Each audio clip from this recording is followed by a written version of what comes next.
want to ask Stuart, who was in Paint Your Wagon. I mean, obviously we've heard about the connection between rodeo and the cowboys in Oklahoma, but then Paint Your Wagon, which I know was a show that was very important to her and to Jemsy as well.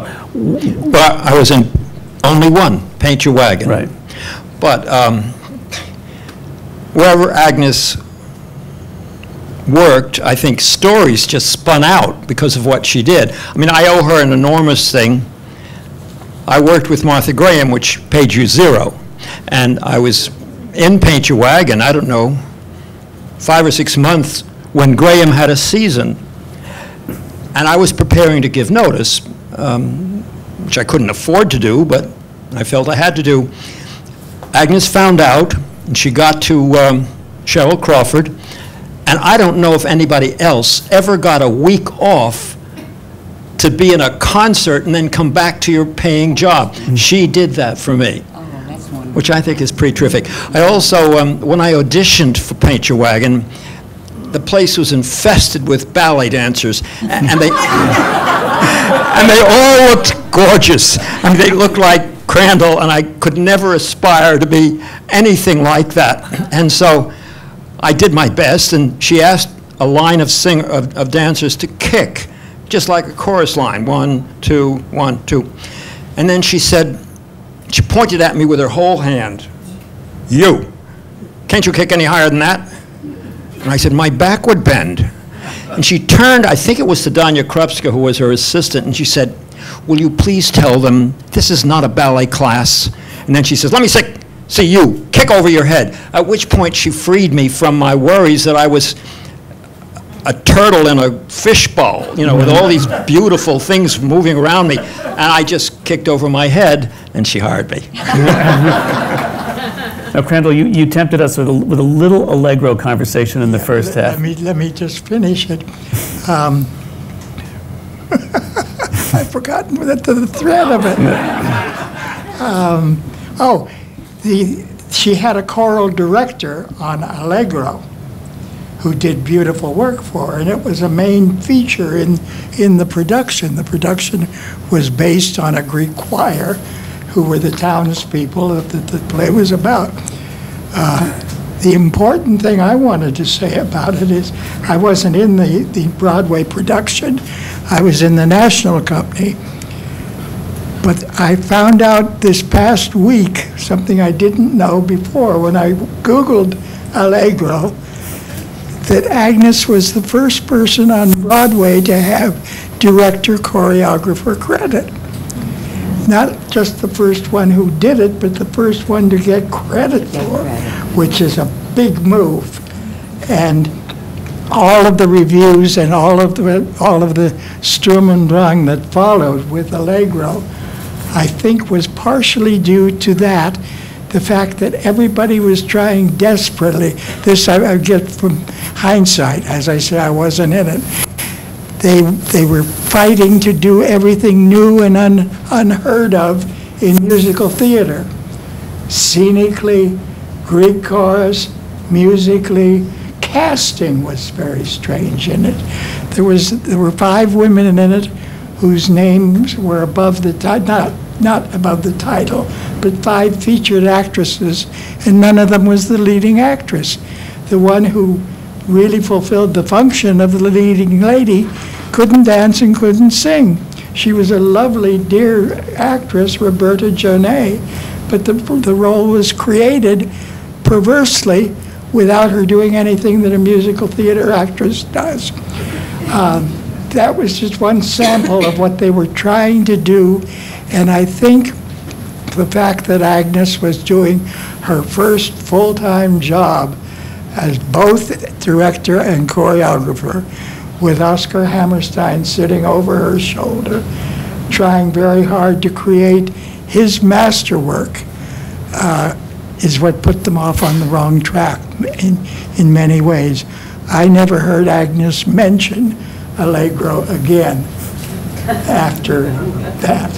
And it's interesting, I looked at the chapter that she wrote about Rodgers and Hammerstein in her second book, and she only makes a passing reference to Allegro in it, which is interesting. But I do want to put a shameless plug in for the recording that we did recently that really is the brainchild of Bruce Pomahack, who's sitting in the front row. It's a magnificent 2-CD set answering the question, yes, answering as best we could what this show was for us. I mean, there's no dancing on it, obviously, but there's about 25 minutes of some of the most peculiar dance arrangements you've ever heard in your life. But that's Agnes. I wanted to ask Hope and Paul, who were both in shows that Agnes did in the 60s, Kwamina and Come Summer. What was it like now working with a legend? Well, I was at that time quite young and a little wild. I had a lot of energy.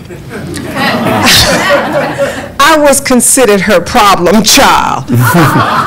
You know, I had a lot of energy, and she put up with it because she really liked me, and she gave me, I was one of her soloists. And one day, we were rehearsing something. This is a show that took place in Africa. And we were rehearsing, and I had this chewing gum. I had really forgotten I had the chewing gum in my mouth. I was, just chewing away. And we were doing this thing, you know, and then somebody said, well, Mr. Mill, did you see what was, did you see? No! The only thing I saw was that whole Clarke chewing that chewing gum. So I was so embarrassed, I was so embarrassed, but she really put up with a lot, and we put up with a lot.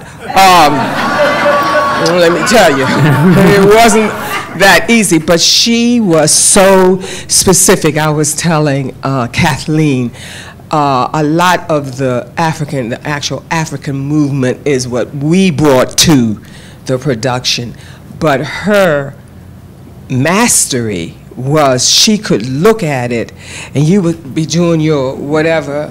It was almost like she was painting, and she could make a design out of whatever she saw you doing, and she was really incredible with that, and she enjoyed it. And we put the drums on, and she would do a little dance. She could do it,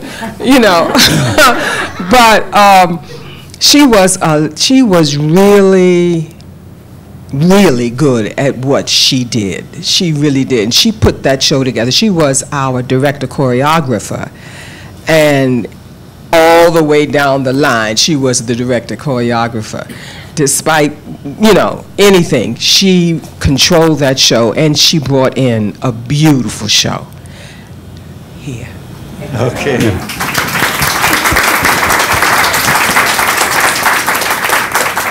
I first met Agnes doing several Oklahomas and the Brigadoons at City Center with Jim's DeLapp. But she would come in at the end of our rehearsal period, just before we opened, to clean things up. But very few times did she have to clean anything up because Jimsy was brilliant. Still is. And then there was Come Summer. She too was director, choreographer, and this was just before her stroke, and it was her last show, I believe, and she did most of it from sitting down and letting us do the work. And Ray Bolger had 3 solo tap numbers in this show, and I suspect they did it behind closed doors. I suspect Ray Bolger did his own choreography, and she allowed that because he had so much pull. And the show was a big, pardon me? How was the show? Yes, the dancing was great. The show was such a bomb. I know only 2 people who saw it.